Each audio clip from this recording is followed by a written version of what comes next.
is go there where your target is, whether your client is, where your subject is. Go there, listen them, be with them, and then try to see this. Is the theory can help them, or is anything which is emanating from the theory is relating with women playing the role of which the police should do it within the constitutional framework. Youth turning entire dry patch into the green fields, and community rising out of the despairs and finally bringing change. People talk about the panchayati raj, people talk about the government interventions, but these are the people who bring it. I tell you this, they are not so very much adamant. They have self-respect, but they don't have ego. So there is a difference. So when I go and work with these rural people, first of all, they are very forthcoming. They're very hospitable, and then you go and talk to them. It finds they're ready to take up whatever you say. There was no electricity because there was no any lack of courage. There was no light, but there was the abundance of the clarity even in those bit darker light. So those lanterns give a beautiful wisdom, which even I don't get it from these lights, which I call it over here.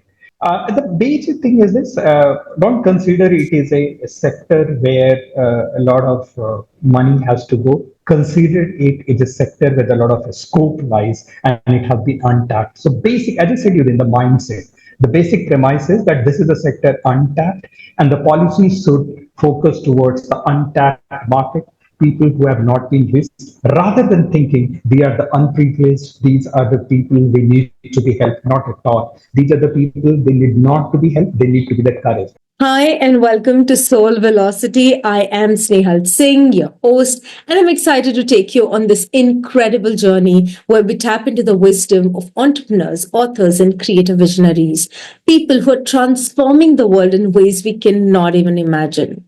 As the name suggests, Soul Velocity is all about finding that pivotal direction for your soul, mind, and body. A place where deep, real conversations ignite the fire to keep you moving forward. Right now, I'm thrilled to bring you a special series called as Voices and Verses 100 Authors and Countless Stories. This series is all about celebrating the writing world, connecting with authors, publishers, marketers, entrepreneurs, screenwriters, playwrights, and filmmakers who are shaping the stories that inspire us all. Through these conversations, my goal is to encourage aspiring writers, support seasoned authors, and spark new ideas that can inspire you to take you on your own creative journey to the next level. Whether you're here to learn, connect, or simply just enjoy some amazing stories, you are in the right place. Let's dive in together.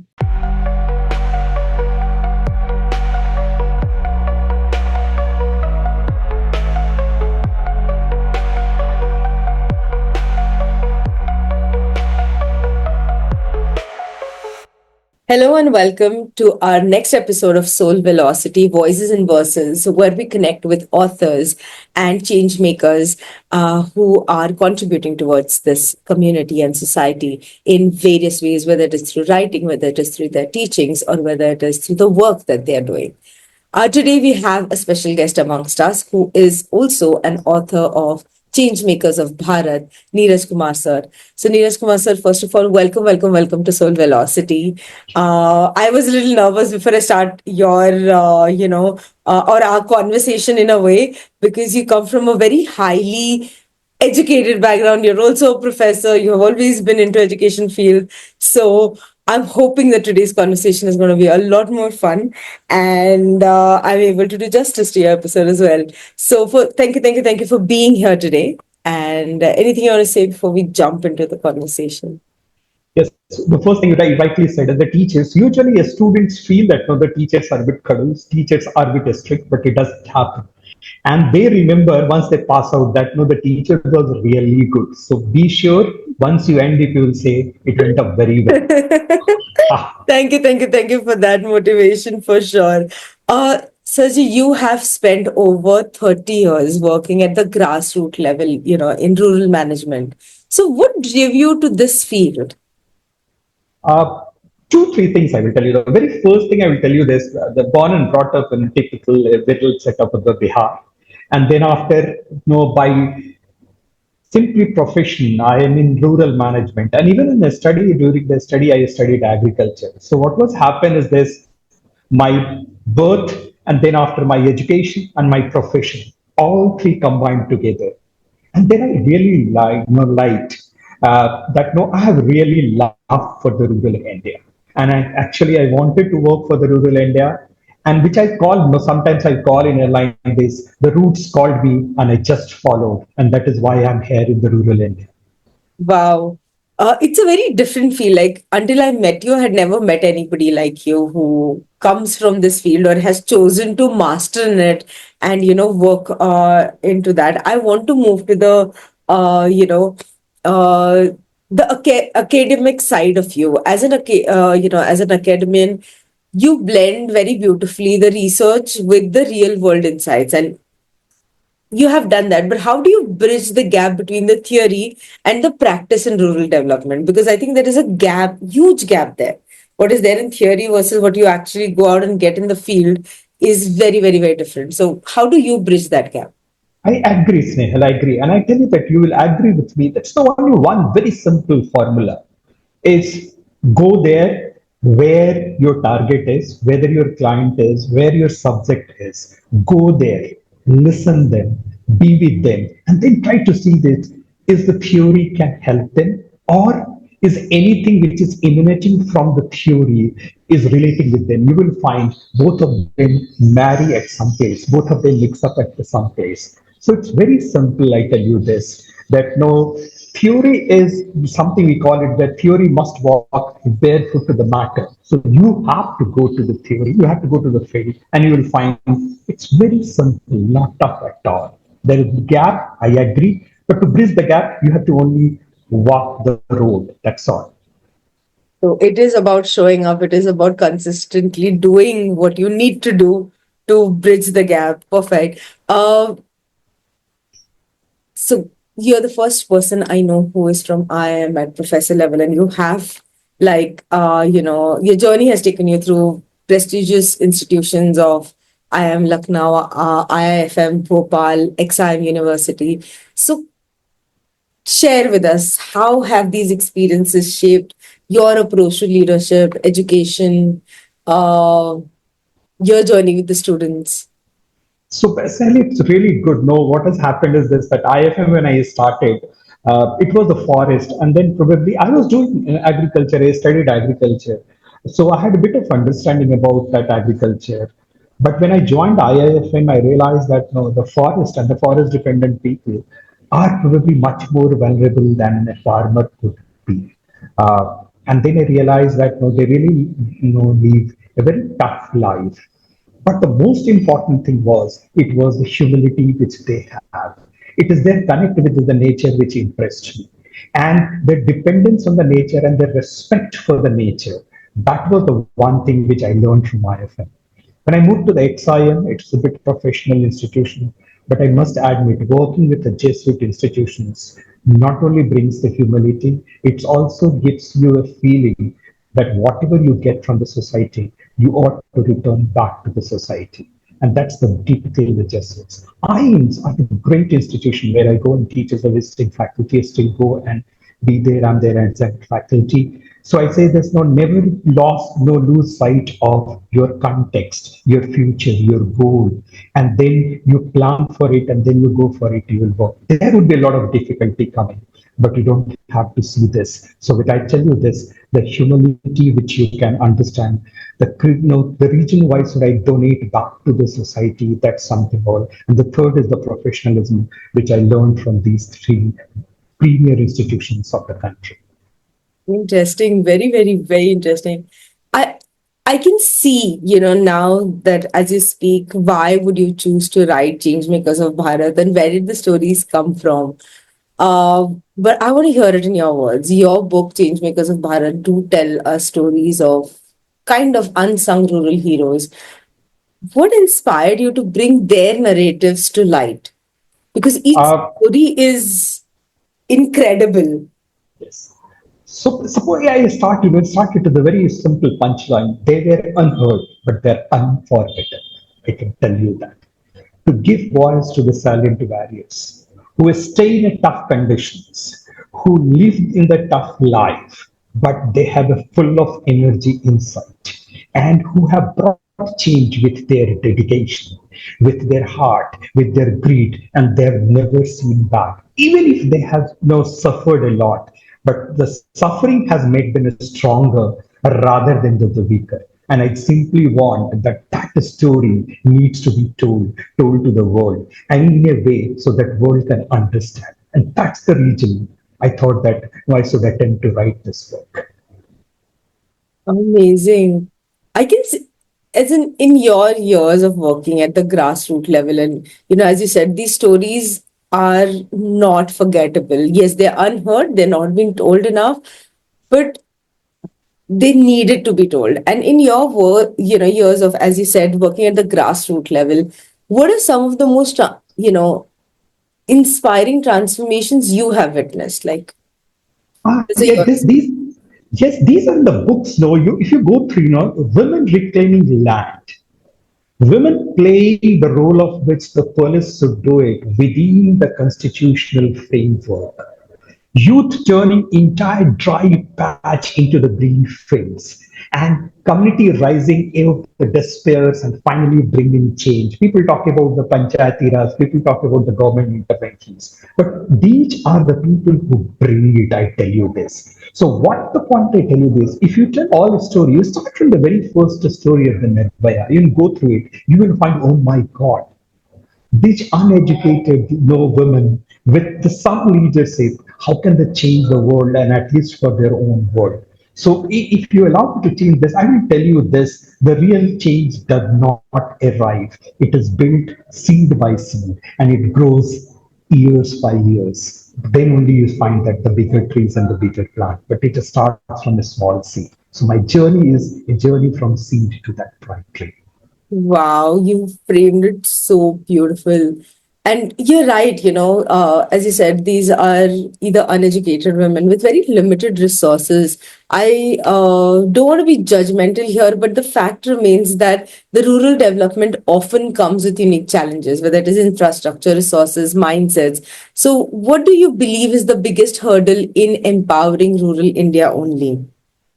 So I would be blunt, Snehal, but it's the mindset. The mindset it says that no, the area which is underdeveloped, which is not developed, will require a lot of working, and probably you will not get that much of success. So the mindset is that no, if you go there, people are ready for change, and you have to understand that the change can come. Not so difficult. It can come, if not easily, but it's not difficult. It can come. So the first mindset is that the change can come. That's one. Second, the mindset is about that they are a bit rustic, they are a bit adamant, they are a bit, no, you can say fatalistic. It is not.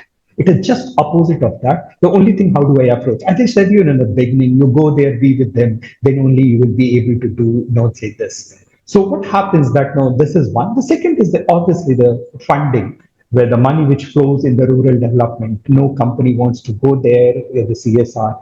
No development professional would like to go and invest because the results are not showing so fast and it's no tangible. So people will go anywhere where the results are so tangible.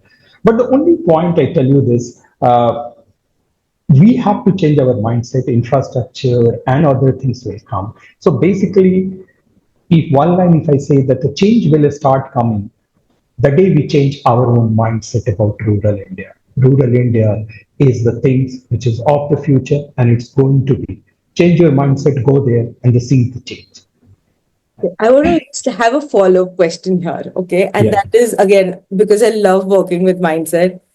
What do you find easier? Working with people who are in the urban areas in terms of mindset, or you find rural mindsets much open, much ahead? What is your opinion? Just opposite. That's the really good question, Snehal. I liked it. It's the rural India. I tell you this. Snehal, if I have to change you, I have to work very hard. I know that Snehal has already studied, C has developed a mindset. And C will evaluate each and every suggestions on her own understanding. And it's justified to do that. Rural India, even if they have their own understanding, they say, why don't we try? If somebody is saying we will try, what we are going to lose, and to be very frank to you, they are not so very much adamant. They have self-respect, but they don't have ego. So there is a difference. So when I go and work with these rural people, first of all, they are very forthcoming. They're very hospitable, and then you go and talk to them. It finds they're ready to take up whatever you say. Yes, you have to have your credential. You cannot go and make fool again and again. You establish that.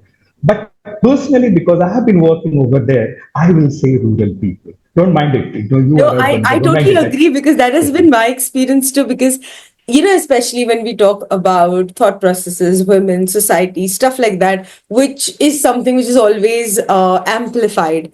What I have seen and realized is it's easy to talk to rural people and Right. understand situations. They actually have less number of inhibitions, less number of status issues, less number of this should be like this and that should be like that. And they will amaze you with the Sure. kind of lifestyle they live in a way. So thank you for adding that. Um, Sustainability. I think sustainability is again one of the things that we always talk about when I talk about rural innovation. So, sustainability and rural innovation, I feel go hand in hand. But do you think you have an example that you want to share of how a rural innovation deeply impressed you? I know there are a few stories in the book which are already narrating this part, but if there is anything more that you would like to share.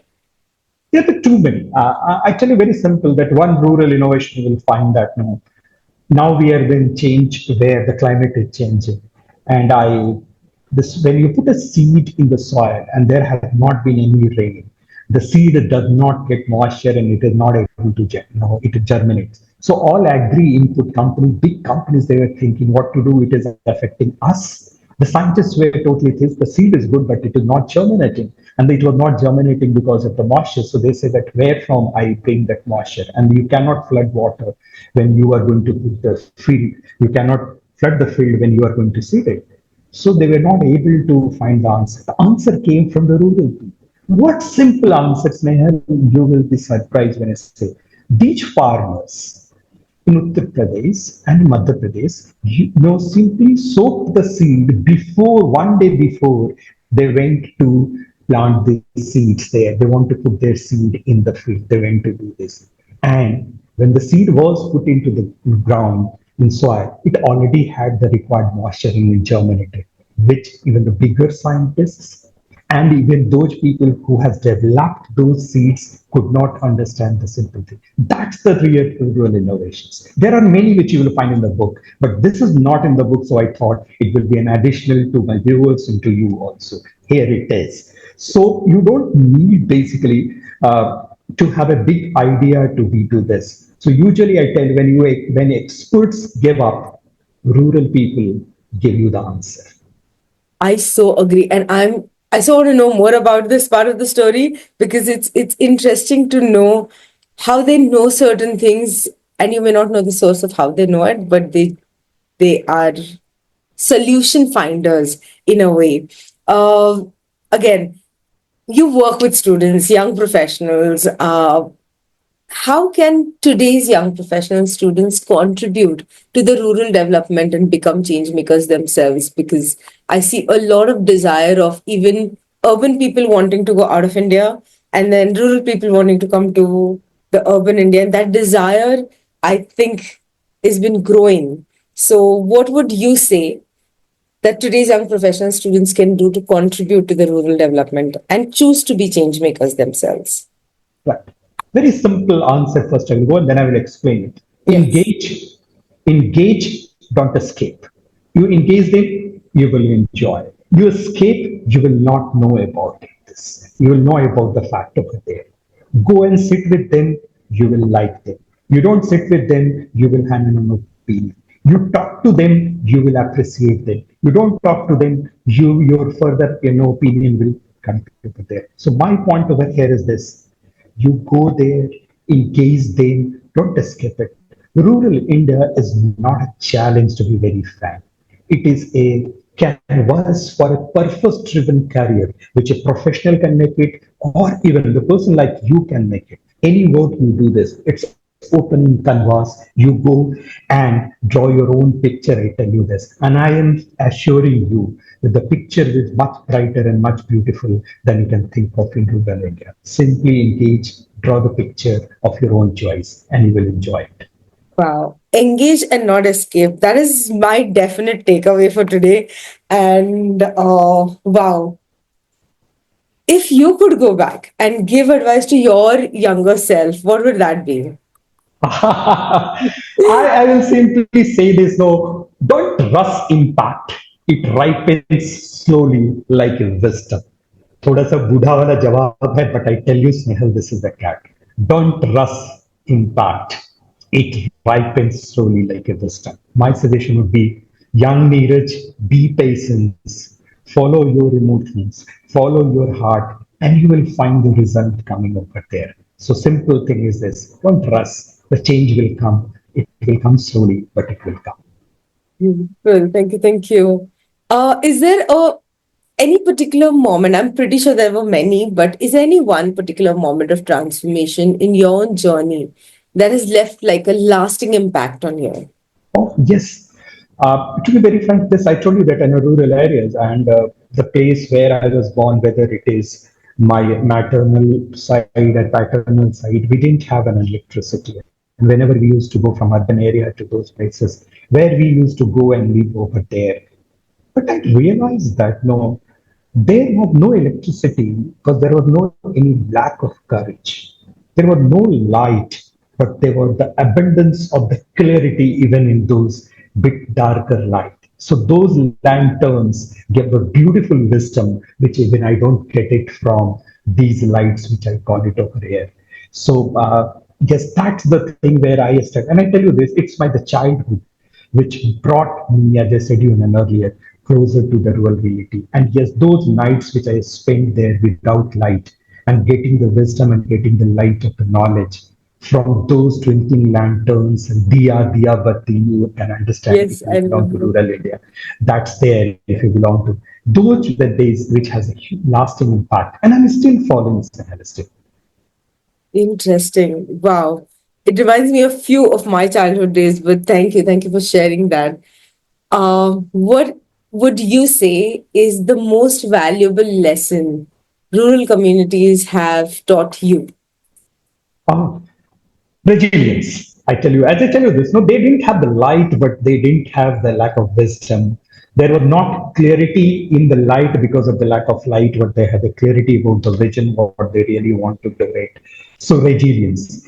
And I believe that that's the human spirit that can flourish even where the policy and money does not reach. So resilience, and this is the one thing which I learned the lesson from the rural India. And you, if you go and anybody can go there and experience this, this is the most valuable lesson and one of the important characteristics that rural India has. Wow. I think that's where I keep going back to what you said. From theory to practical, it is all about you walking the road and just taking that one step ahead. Wow, beautiful. Thank you, thank you, thank you. It has been fun. So I'm going to take like a little or move it to a little fun factor. So I'm going to do a quick rapid fire. I'm going to ask you a few questions and whatever comes to your mind first, just go ahead and answer it, okay? So let's start with the first one. If you could have tea with one change maker, past or present, who would it be and why? Varghese Korean for making milk a revolution and humility its brand. I tell you that. That's all. Varghese Korean. Perfect. One book that has profoundly influenced your views on leadership and development. Oh, without it, small is beautiful by E.F. Sumakar, without any doubt. Beautiful. If you had to describe change makers of Bharat in just three words, what would they be? Real, raw, remarkable. These three words. Real, raw, remarkable. Remarkable. Stories that stir souls. Amazing. I don't see any point in asking you this question, but I'll still ask. Rural or urban, where do you find more inspiration? Uh, Rural. That's what, because this is where my heart lies, to be very fair. Absolutely. And if you had a or if rural India had a theme song, what would it be? Yeah, if you remember, chale chalo, lagan for you if Lagan you song, yes, remember. yes, yes. That's the song which is there. That's there. Amazing. And okay, very quick one. What's one quote or mantra that keeps you going or motivated every single day? Be the change you wish to see in the world by Mahatma Gandhi, and that's the thing which you is the thing that you be the change you wish to see in the world. That's the one thing which I keep on forward. So that's what it does. Amazing. Describe yourself in 3 words. Oh, my said again. I will tell you this. I am again, which is a real vibe. I am real, raw, and always eager to learn.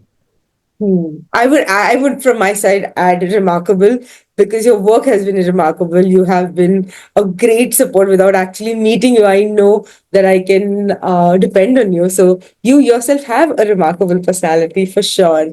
If you could bring one policy change to fast track the rural development, what would it be?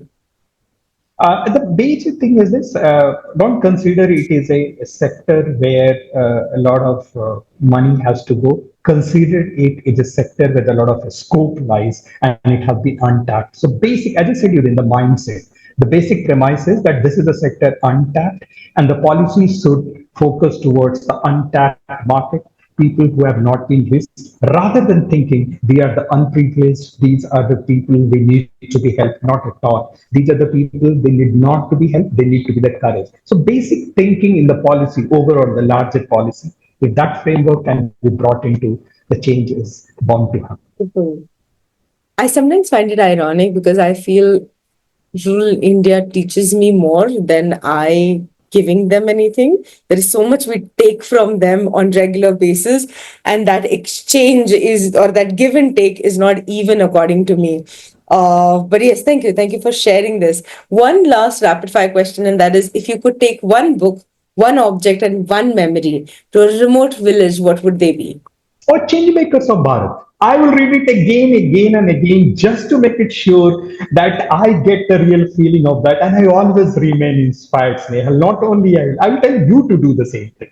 Absolutely. No, every story is like when I went through even the first time, I was amazed by the courage, okay, by the thinking vastness, where there was no kaise karenge. It was more about kar lenge. It wasn't a question. It was more of action, and that is something that was my takeaway from the book. It was like you thought about it, you know what the solution is, do what it takes, get it done. It was that, and I totally agree. It is a definitely a go to book.